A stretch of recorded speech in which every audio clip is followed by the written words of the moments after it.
আসসালামু আলাইকুম। আজ আমি দেখাবো আপনাদের কলা দিয়ে ভরা পিঠার রেসিপি।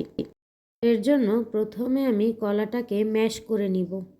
তারপর একটু খেজুরের গুড় দিব, স্বাদমতো লবণ দিব, একটু বেকিং পাউডার দিব, একটু গুঁড়া দুধ দিব,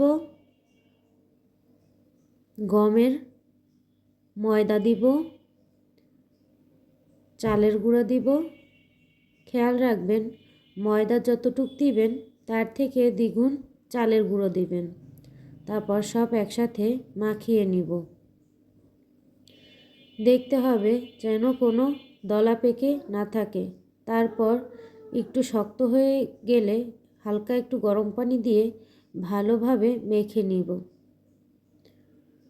এরপর একে একে আমি গরম তেলে ভেজে নিব, ছোট ছোট গোল গোল করে।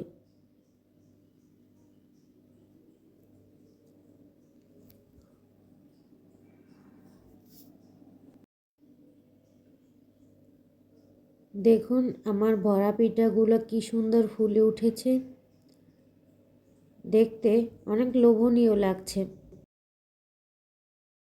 এইভাবে একে একে আমার যতটুকু গোলা ছিল সব দিয়েই আমি বড়া পিঠাটা বানিয়ে নিলাম।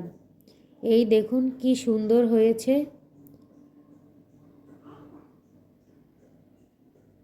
আপনারা এভাবে বাসায় তৈরি করে দেখতে পারেন।